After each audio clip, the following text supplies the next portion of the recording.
use a pumice stone, you first want to soften the callous skin. You could do this by soaking your feet in a basin with lukewarm water and Epsom salt and 2 tablespoons of apple cider vinegar for 10 minutes. You could then wet the pumice stone and gently rub the stone over the calloused area in a circular fashion until you exfoliate the dead skin.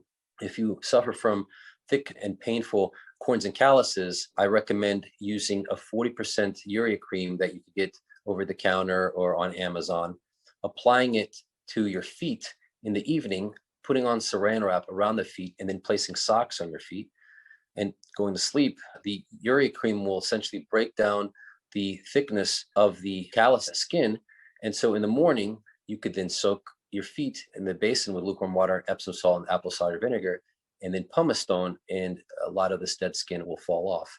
After doing this, I recommend that you hydrate the skin with a cream of your preference. I typically recommend Eucerin Advanced Foot Repair Cream, and do this routinely to help keep these calluses under control.